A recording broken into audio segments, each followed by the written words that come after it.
بسم اللہ الرحمن الرحیم۔ السلام علیکم سامعین، کاشان بصیرت یوٹیوب چینل پہ بہت سکون کے ساتھ، جوش اور جذبے کے ساتھ کتاب کو پڑھنے کا آغاز کر رہے ہیں۔ کتاب کا نام ہے امام جعفر صادق علیہ السلام ولادت سے شہادت تک۔ یہ ہے پارٹ نمبر 38۔ آپ سوچیں گے میں نے یہ بھی کہا کہ سکون کے ساتھ اور یہ بھی کہا کہ جوش جذبے کے ساتھ، تو بالکل ٹھیک ہے۔ سکون اس لیے کہ جب پڑھنا شروع کر دیں گے تو پھر سکون سے پڑھتے جائیں گے، لیکن جوش جذبہ تو شروع میں ہوتا ہے نا، تو وہ اس جوش جذبے سے ہم آغاز کرنے جا رہے ہیں۔ امید ہے آپ لوگ پچھلی آڈیو سن چکے ہوں گے، کیونکہ جب تک آڈیو تسلسل سے نہ سنیں تو ہم ان واقعات کو صحیح سے ہمیں ادراک نہیں ہو سکتا۔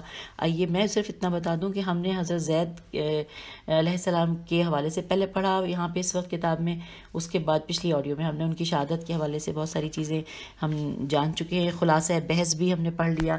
اب جو اگلی ہیڈنگ ہے اس کتاب میں وہ ہے ایک ضروری وضاحت۔ آئیے مل کر پڑھتے ہیں۔ لکھا ہے معزز قارئین، جو شخص بھی تاریخ کی بڑی بڑی کتابوں کا جائزہ لیتا ہے اسے پتہ چل جاتا ہے کہ دشمنان اہل بیت علیہ السلام خواہ حکام کی شکل میں ہوں یا کسی اور شکل میں، انہوں نے اہل بیت علیہ السلام کو ایذا رسانی میں کوئی بھی دقیقہ فروگزاشت نہیں کیا، اور وہ ایسے ہر موقع کو غنیمت جانتے تھے۔ وہ لوگ ائمہ علیہ السلام پر ہر وقت کڑی نظریں جمائے رکھتے تھے تاکہ انہیں ان کی کوئی کمزوری ہاتھ آ جائے، پھر وہ اس سے انہیں بدنام کر کے اپنے مذموم مقاصد کو حاصل کر سکیں۔ پھر جب وہ ائمہ طاہرین علیہ السلام میں کوئی کمزوری نہ پا سکے تو انہوں نے ائمہ علیہ السلام کی اولادوں اور اصحاب میں مطلوبہ کمزوریاں ڈھونڈنا شروع کر دی تاکہ ان کمزوریوں کی بنا پر ان کے آباء و اجداد اور ائمہ طاہرین علیہ السلام پر طعن کر سکیں، اور نوبت بئیں جا رسید کہ اموی اور عباسی حکمران بعض الویوں کو اپنے محلوں اور لہو و لعب کی محفلوں میں بلاتے اور انہیں مال و متاع کے دھوکے سے اپنا شریک بناتے تھے، یا انہیں زبردستی کے ساتھ اپنی گندی محفلوں میں حاضر کیے جانے کا حکم سناتے۔ بنا بنی ایسے امام زادوں کو ان کے معصوم آباء و اجداد سے بھری محفلوں کے سامنے جبر و اکراہ کے ساتھ ایسے شیاطین کی محفلوں میں لے جایا جاتا تھا۔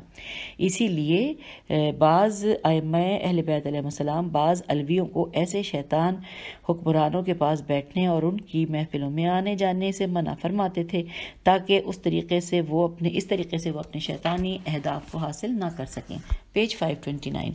تفصیل سے خواہش مند حضرات تاریخی کتابوں کی طرف رجوع کر کے اس بات کی حقیقت کو جان سکتے ہیں۔ یہی وجہ ہے کہ ائمہ طاہرین علیہ السلام کی اولادوں کے انقلابات کو غلط ظاہر کرنے کی کوشش کی گئی اور ان کے مقدس مقامات کو گرانے کے لیے روایات گھڑی گئیں، لیکن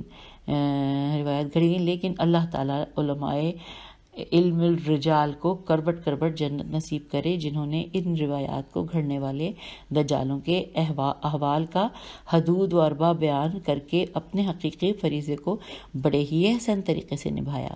اگلا پیراگراف ہے کہ اور جہاں تک ان کی مذمت میں وارد ہونے والی معتبر راویوں کی روایات کی بات ہے تو وہ تو ایک تعداد میں بہت ہی کم ہے، اور دوسرا یہ کہ انہیں آسانی کے ساتھ تقیہ پر حمل کیا جا سکتا ہے، کیونکہ بسا اوقات ائمہ طاہرین علیہ السلام سیاسی حالات کے پیش نظر اور وقت کی مصلحت کے تحت اپنے بعض اصحاب اور کارہائے نمایاں انجام دینے والے افراد کی ظاہری طور پر مذمت کر دیا کرتے تھے تاکہ وہ ظالم حاکموں کی شر سے بچ جائیں۔ حضرت امام جعفر صادق علیہ السلام اس آیت کریمہ کو اپنے اس عمل کے جواز کی دلیل کے طور پر پیش کرتے ہیں۔ ترجمہ انورٹڈ کاما، جو کہ یہ سورہ کہف کی آیت نمبر 79 ہے، کہ وہ کشتی چند غریب لوگوں کی تھی جو سمندر میں محنت کرتے تھے، میں نے چاہا کہ اسے عیب دار بنا دوں، کیونکہ اس کے پیچھے ایک بادشاہ تھا جو ہر سالم کشتی کو جبراً چھین لیا کرتا تھا۔ یہ چیز ہم پہلے بھی پڑھی تھی، آپ کو یاد ہوگا، سورہ کہف کی آیت نمبر 79 کا ترجمہ مکمل ہوا۔ آگے لکھا ہے معزز قارئین، ہماری اس بحث کا مطلب یہ بالکل نہیں کہ تمام علوی حضرات ہر قسم کی برائی اور شر سے پاک تھے، یا ان میں سے جن افراد اموی یا عباسی حکومت کے خلاف کوئی اقدام کیا وہ سارے کے سارے پاک و پاکیزہ تھے، بلکہ ہماری اس بحث کا مقصد ان لوگوں کا دفاع کرنا ہے جن کی مدح میں بہت زیادہ روایات وارد ہوئی ہیں، جنہوں نے حضرت زید بن علی علیہ السلام اور حضرت حسین بن علی علیہ السلام کی مانند امر بالمعروف اور نہی عن المنکر کے قیام کے لیے قیام کیا تھا۔ جی پیج 530 پہ ہم آ گئے. پھر لکھا ہے معزز قارئین، ہم نے اوپر کے چند اوراق حضرت زید علیہ السلام کے ذکر جمیل کے نام سے کیے ہیں کیونکہ اس بیان کا ہشام بن عبد الملک کے ذکر کے ساتھ ایک گہرا اور خاص ربط ہے. اب ہم پھر سے اپنے کلام کا رخ اصل موضوع کی طرف موڑتے ہیں اور امام جعفر صادق علیہ السلام کے دور کے بقیہ اموی حکمرانوں کے احوال کا تذکرہ کرتے ہیں. اب آئیے سامعین، اگلا نام لکھا ہے ولید بن یزید بن عبد الملک بن مروان. اس کی ماں ام الحجاج حجاج ثقفی کے بھائی محمد یوسف کی بیٹی تھی. یہ شام کے بعد یزید بن عبد الملک کی وصیت کے مطابق منصع اقتدار پر بیٹھا. میم نون صاد حمزہ ہے. اقتدار پر بیٹھا اور وہ 6 ربیع الاول 125 ہجری بدھ کا دن تھا اور ایک دوسرے قول کے مطابق اس روز ربیع الاول کی تاریخ 10 تھی اور وہ جمعرات 28 جمادی الثانی 126 ہجری تک اپنی زندگی کے آخری دن تک برسر اقتدار ہی رہا اور اس حساب سے اس کی حکومت کا کل عرصہ 1 سال اور 2 مہینے بنتا ہے. ابن حزم کہتا ہے، اب یہ ترجمہ ہے کہ اور ولید ایک فاسق بدچلن اور بے حیا قسم کا آدمی تھا. یہ ہم نے ترجمہ پڑھ لیا. آگے لکھا ہے مسالک میں ابن فضل اللہ کا بیان ہے کہ انورٹڈ کاما ولید بن یزید اپنے زمانے کا فرعون تھا. جب وہ قیامت کے روز آئے گا تو اپنی قوم کو جہنم کی طرف لے جائے گا اور انہیں اس کی وجہ سے بڑی شرمندگی کا سامنا کرنا پڑے گا اور بہت ہی بری گھاٹ میں پر وارد ہوں گے کیونکہ اس نے قرآن مجید کو تیروں کا نشانہ بنایا تھا اور بلا خوف و خطر گناہ پہ گناہ کرتا گیا. یہاں پہ انورٹڈ کاما کلوز ہو گیا. آگے لکھا ہے کہ قلقشندی قاف لام قاف شین نون دال چھوٹی ہے کا کہنا ہے کہ ولید کا سارا ہم و غم لہو لعاب کھانے پینے شراب نوشی اور غنا کی آوازیں سنتا تھا.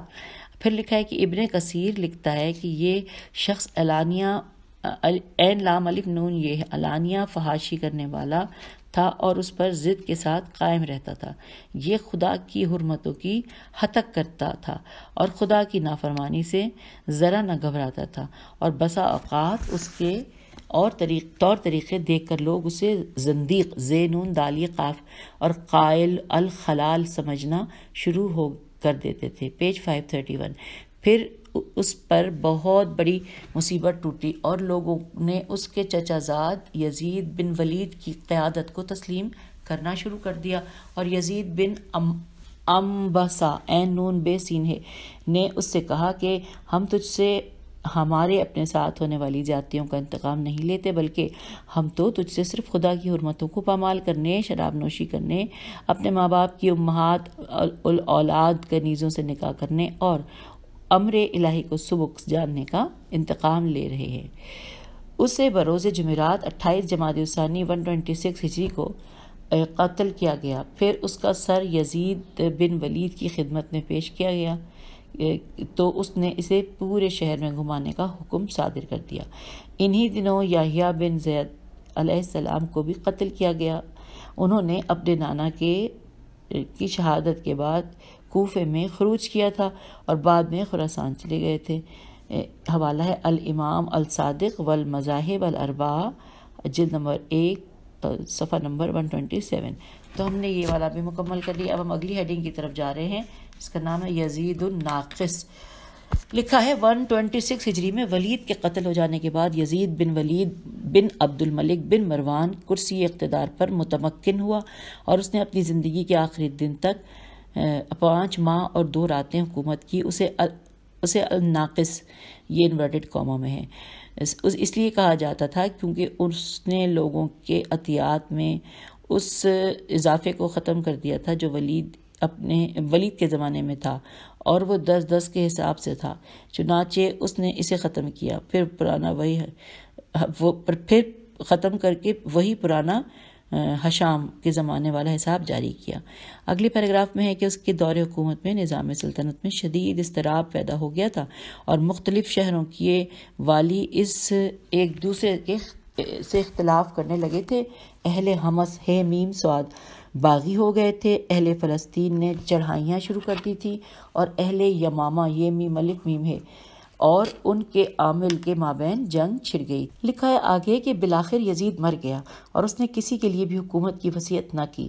اس کا غلام بڑا یہ عیار تھا۔ پیج 532۔ اس نے یزید بن ولید کی طرف سے اس کے بھائی ابراہیم بن ولید کو حکومت دینے کے لیے ایک جعلی وصیت بنائی اور اس لوگوں کو اس کی طرف بلایا تو انہوں نے اس کے بارے میں جھوٹی گواہی دے دی۔ حوالہ ہے عقد الفرید جلد نمبر 3 صفحہ نمبر 194۔ آئیے آگے پڑھتے ہیں اگلی ہیڈنگ کے ساتھ ہی یہ ابھی سب ختم ہونے والا ہے یہ والا، لیکن اس میں بھی سب ہیڈنگز کچھ ہیں۔ لکھا ہے اگلا ہے ابراہیم بن ولید بن عبد الملک۔ لکھا ہے اس کی ماں ولد تھی اور اس کا نام نعمت تھا۔ اسے 126 ہجری میں اس کے بھائی کی وفات کے موقع پر عیاری کے ساتھ مسند اقتدار پر بٹھایا گیا تھا، مگر حوادث کے بڑھ جانے، انتشار کے پھیل جانے اور حکومتی روب و دبدبے کے ختم ہو جانے کی بنا پر حکومت اس حکومت میں بھی کچھ زیادہ عرصے کے لیے اس کی حکومت باقی نہ رہی۔ اس کے پیروکار کبھی اسے خلیفہ کہہ کر سلام کرتے تو کبھی امیر المومنین کہہ کر۔ اس کی حکومت کا عرصہ 3 ماہ اور بقول 2 ماہ اور کچھ دن اوپر تھا، اور اس نے 127 ہجری میں حکومت کا معاملہ مروان کے سپرد کر دیا تھا۔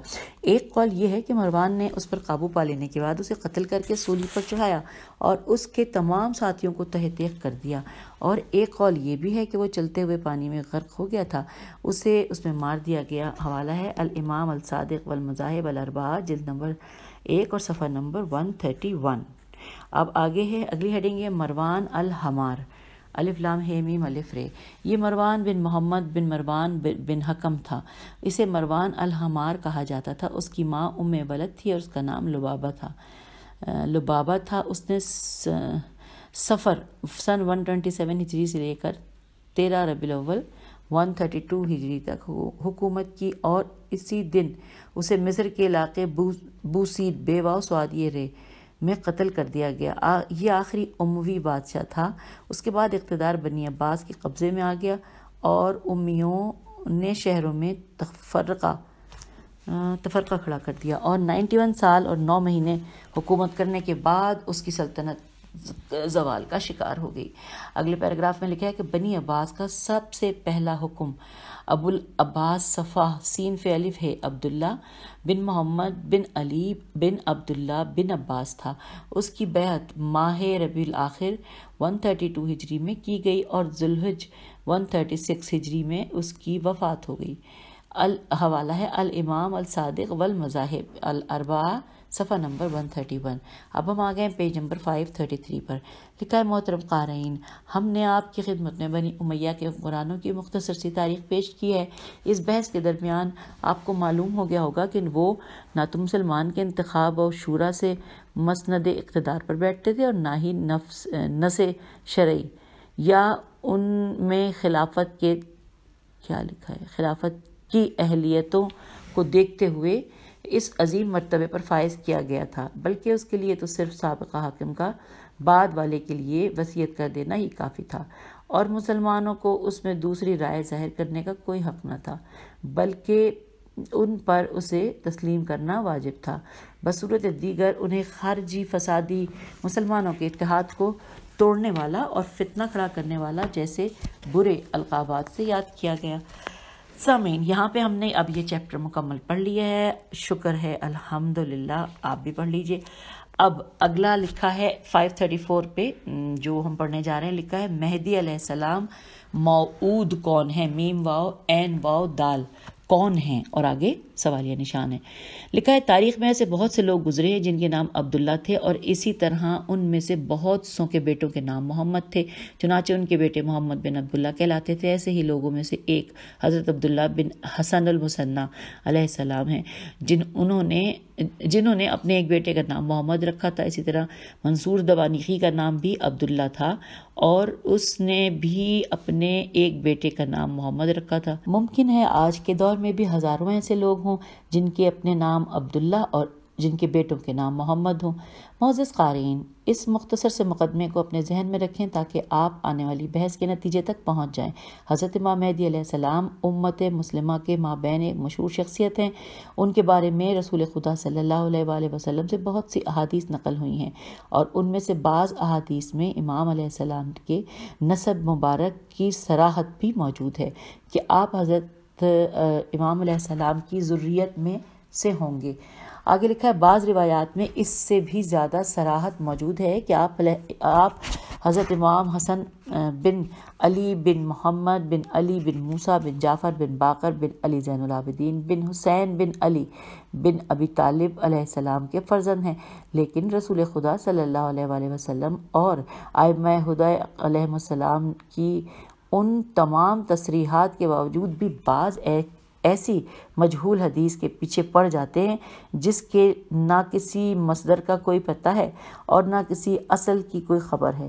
اس حدیث میں بہت سے سوالیہ نشانات لگے ہوئے ہیں، پھر بھی باطل نواز لوگ اس حدیث کی نسبت رسول خدا صلی اللہ علیہ وآلہ وسلم کی طرف دیتے ہیں، اور وہ حدیث یہ ہے کہ معاذ اللہ آپ نے ارشاد فرمایا، ترجمہ ہم آگے پیج 535 پہ، معاذ اللہ کہ انورٹڈ کاما کہ حضرت مہدی میری اولاد میں سے ہیں، ان کا نام میرا نام ہے اور ان کے والد کا نام میرے والد کا نام ہے، انورٹڈ کاما کلوز۔ اگر اس حدیث کو صحیح مان لیا جائے تو نتیجتاً آپ علیہ السلام کا اسم مبارک محمد بن عبداللہ ہوگا، نہ کہ محمد بن حسن عسکری علیہ السلام۔ اچھا، اب آگے لکھا ہے اگلی جو پیراگراف ہے کہ اس صورت میں حضرت عبداللہ نامی شخص یہ دعویٰ کرنے کا حقدار ہوگا کہ اس کا جو محمد نامی بیٹا ہے وہی وہ مہدی ہیں جن کے بارے میں قرآن اور حدیث میں بشارتیں دی گئی ہیں۔ اسی باطل اساس کی بنا پر عبداللہ بن الحسن نے اپنے بیٹے محمد کو کہا تھا کہ یہ ہی وہ مہدی ہیں۔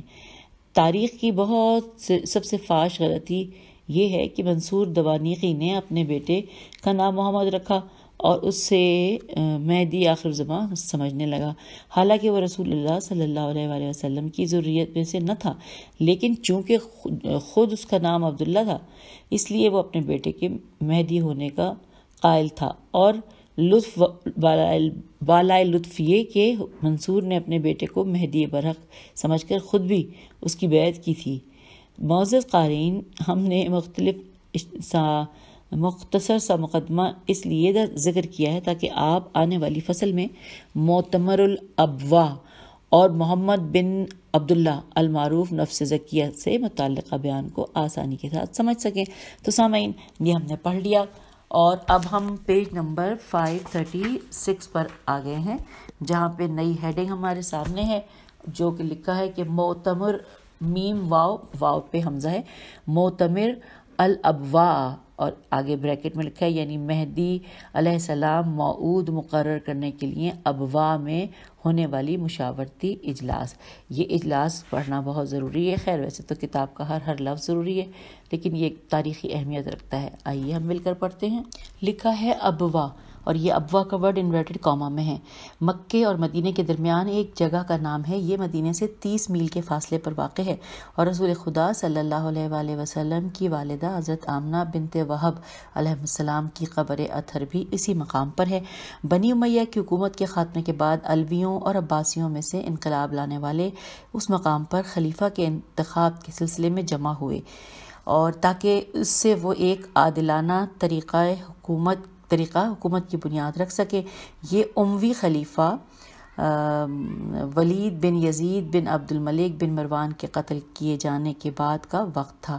اس وقت بنی امیہ کی حکومت مکمل طور پر کمزور ہو چکی تھی اور اس کے ارکان میں زلزلہ آ چکا تھا۔ اس میٹنگ میں علویوں میں سے حضرت عبداللہ بن حسن بن علی دوبارہ پڑھتی ہوں۔ اس میٹنگ میں علویوں میں سے حضرت عبداللہ بن حسن بن علی بن ابی طالب علیہ السلام، ان کے 2 بیٹے محمد و ابراہیم اور محمد الدیباج وغیرہ، جبکہ عباسیوں میں سے ابو جعفر منصور، اس کے 2 بھائی ابو العباس صفاح صنف الف ہے اور ابراہیم، اور ان کا چچا صالح بن علی وغیرہ موجود تھے۔ پھر انہوں نے محمد بن عبداللہ کی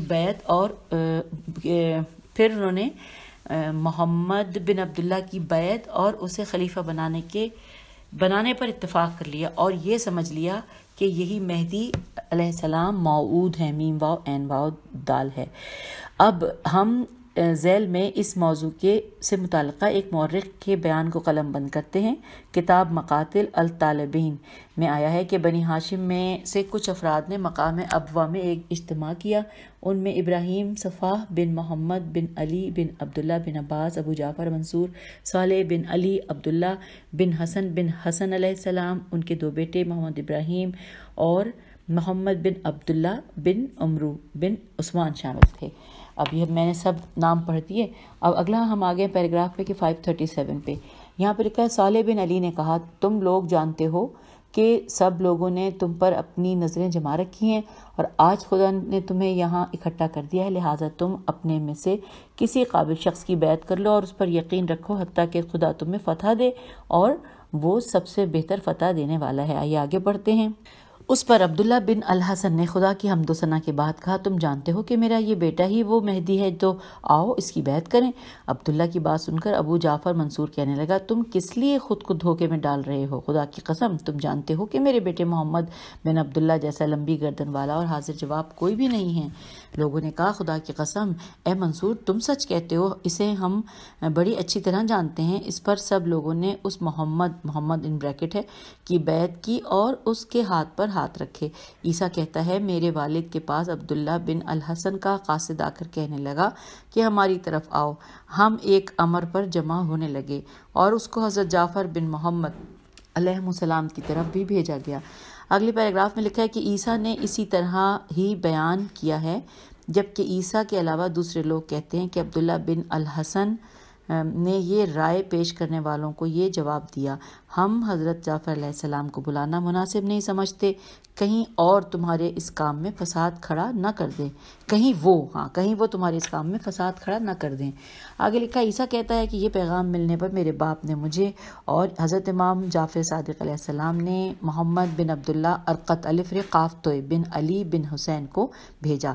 جب ہم ان کے پاس پہنچے تو ہم نے دیکھا کہ محمد بن عبداللہ بن الحسن ایک کجاوے کی بوسیدہ دری پر دو زانو ہو کر نماز پڑھ رہا تھا۔ میں نے ان سے کہا کہ میرے ماں باپ نے مجھے اس لیے بھیجا ہے تاکہ میں دیکھوں کہ تم کس چیز پر جمع ہوئے ہو سوالیہ نشان۔ عبداللہ بن حسن نے کہا ہم یہاں اس لیے جمع ہوئے ہیں تاکہ محمد بن عبداللہ مہدی کی بیعت کریں۔ پیج 538 لوگ کہتے ہیں کہ پھر حضرت جعفر بن محمد علیہ السلام آئے تو عبداللہ بن الحسن نے انہیں اپنے پہلو میں جگہ دی اور ان سے بھی وہی بات کی۔ امام جعفر صادق علیہ السلام نے فرمایا ایسا نہ کرو، اس امر کا وقت ابھی نہیں آیا۔ اگر تم اپنے بیٹے محمد بن عبداللہ کو مہدی برحق سمجھ رہے ہو تو ایسا ہرگز نہیں، اور اگر تم چاہتے ہو تو اسے آگے کرو تاکہ وہ خدا کے لیے غضبناک ہو اور امر بالمعروف و نہی عن المنکر کرے۔ اس صورت میں خدا کی قسم آپ ہمارے بزرگ ہیں اور ہم آپ کا ساتھ نہیں چھوڑیں گے، ہم اس معاملے میں آپ کے بیٹے کی بیعت کریں گے۔ اس پر عبداللہ غصے میں آ گیا اور کہنے لگا میں تو اس کے خلاف جانتا ہوں اور جو آپ علیہ السلام کہہ رہے ہیں، اور خدا کی قسم اس نے آپ علیہ السلام کو غیبی باتوں پر اطلاع نہیں بخشی۔ آپ علیہ السلام یہ ساری باتیں صرف اور صرف میرے بیٹے کے ساتھ حسد کی بنا پر کہہ رہے ہیں۔ پھر امام علیہ السلام نے فرمایا خدا کی قسم میں حسد کی وجہ سے یہ باتیں نہیں کر رہا، بلکہ یہ شخص اس کے بھائی اور بیٹے تمہارے خلاف ہیں۔ یہ بات کہتے وقت آپ علیہ السلام نے اپنا دست مبارک ابو العباس صفا سین فی الف ہے کی کمر پر رکھا ہوا تھا۔ پھر آپ علیہ السلام نے عبداللہ بن حسن علیہ السلام کے کندھے پر ہاتھ مار کر فرمایا خدا کی قسم یہ حکومت نہ تجھے ملے گی اور نہ ہی تیرے دونوں بیٹوں کو، بلکہ یہ عباسیوں کے ہاتھ آئے گی اور تمہارے ان دو بیٹوں کو قتل کر دیا جائے گا۔ پھر آپ علیہ السلام کھڑے ہوئے اور عبدالعزیز بن عمران کے ہاتھ کی ٹیک لے کر فرمایا کیا تم نے زرد چادر والے یعنی ابو جعفر منصور کو دیکھا ہے؟ سوالیہ نشان۔ عبداللہ نے کہا جی ہاں دیکھا ہے۔ امام علیہ السلام نے فرمایا ہم نے اپنے آثار میں دیکھا ہے، خدا کی قسم وہ اسے قتل کر دے گا۔ عبدالعزیز نے پوچھا کیا وہ محمد کو قتل کرے گا؟ امام علیہ السلام نے فرمایا جی ہاں۔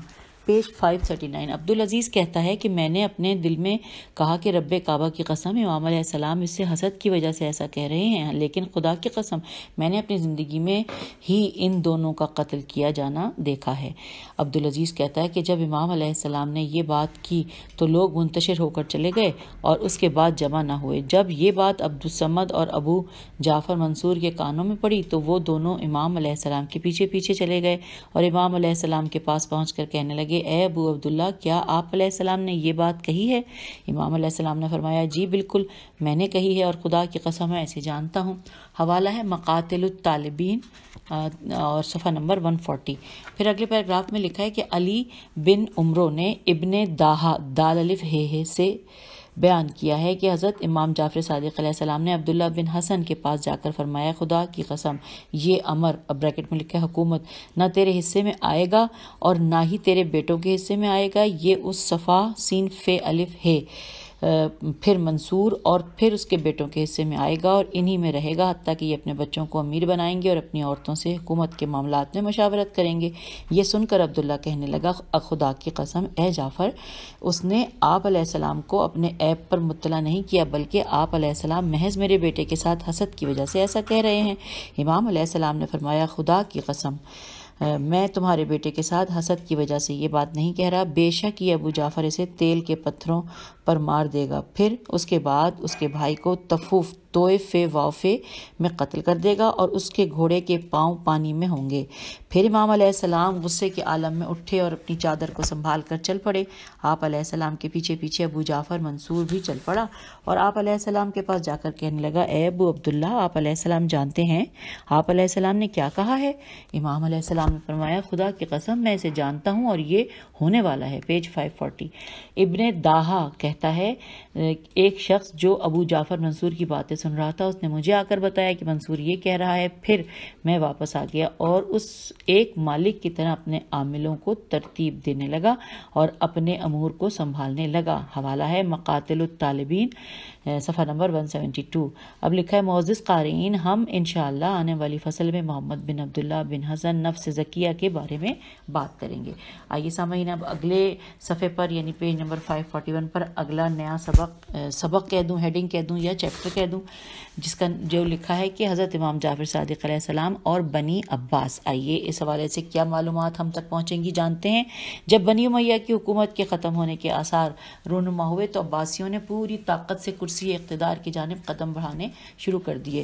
اس کام کے سرکردہ افراد یہ چاہتے تھے کہ امام جعفر صادق علیہ السلام بھی ان کی طرف مائل ہو جائیں اور لوگوں کو ان کی طرف بلائیں، مگر امام علی مقام علیہ السلام بہت اچھی طرح جانتے تھے کہ یہ لوگ حکومت کرنے کے اہل نہیں، اور اگر انہیں حکومت مل گئی تو یہ سارا کچھ اپنے آپ کو ہی سمجھیں گے اور اپنی کرسی کو بچانے کے لیے کسی بھی بڑے سے بڑے جرم سے دریغ نہیں کریں گے۔ چنانچہ امام علیہ السلام نے اس سلسلے میں ان کی کوئی مدد نہ کی۔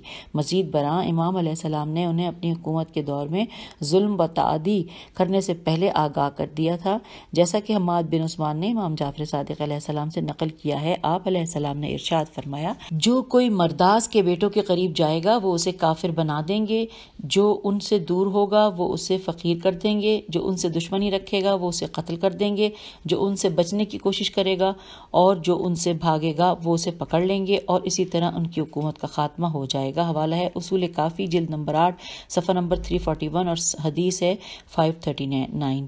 اب جہاں پہ مرداس کا لفظ لکھا ہے اس کے بارے میں حاشیے میں لکھا ہے کہ ولد مرداس عباس سے کنایا ہے، اور امام علیہ السلام نے یہ تعبیر تقیہ کے طور پر استعمال کی ہے۔ اس کی وجہ یہ ہے کہ عباس بن مرداس سلمہ رسول اللہ صلی اللہ علیہ وآلہ وسلم کے صحابی اور شاعر تھے، لیکن ممکن ہے کہ اس سے مراد سمی ابن مرداس یعنی ابن مرداس کا ہم نام ہونا بھی ہو سکتا ہے۔ حوالہ ہے مراۃ العقول۔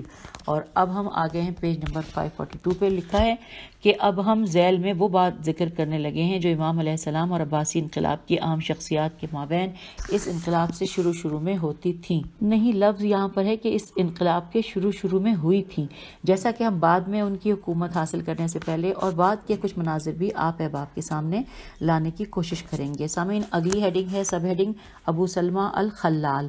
اس کا نام حیف سواد بن سلیمان تھا۔ اسی نے امام جعفر صادق علیہ السلام کو خلافت کی پیشکش کی تھی، مگر امام علیہ السلام نے اسے قبول کرنے سے انکار کر دیا تھا اور اسے بتایا تھا کہ حکومت ان قریب ابو عباس صفاح کے پاس آئے گی، پھر اس کا بھائی منصور حاکم بنے گا اور یہ اس کی اولاد کے حصے میں چلی جائے گی۔ ممکن ہے کہ کسی کے ذہن میں یہ سوال اٹھے کہ امام علیہ السلام نے خلافت کو قبول کرنے سے کیوں انکار کر دیا تھا؟ اس کا جواب یہ ہے کہ اولاً تو امام علیہ السلام کی خلافت خدا کی طرف سے تھی اور رسول اللہ صلی اللہ علیہ وآلہ وسلم کی نص صریح کے ساتھ ثابت تھی، اور آپ صلی اللہ علیہ وآلہ وسلم کو ابو سلمہ کی پیشکش کی کوئی ضرورت نہ تھی۔ چنانچہ ابو سلمہ کو یہ حق کیوں کر حاصل تھا کہ وہ جسے چاہے خلافت دیتا پھرے؟ کیا یہ اس کی شرعی ذمہ داری تھی؟ سوالیہ نشان۔ اور کیا وہ امر عظیم کے لیے ولایت الہیہ رکھتا تھا؟ بالکل نہیں۔ بنا بری امام جعفر صادق علیہ السلام ہی خدا کے امر سے حقیقی امام اور رسول اللہ صلی اللہ علیہ وآلہ وسلم کے شرعی خلیفہ تھے، اور آپ علیہ السلام کو کسی غیرے کی مدد کی کوئی ضرورت نہ تھی۔ ثانیاً، امام علیہ السلام علم الہی سے جانتے تھے کہ حکومت بنی عباس میں سے ابو العباس صفاح، پھر اس کے بھائی اور پھر اس کے بیٹوں کے ہاتھوں میں آنے والی تھی، چنانچہ اس علم کے باوجود حکومت قبول کرنا کوئی دانش مندانہ فیصلہ نہ تھا۔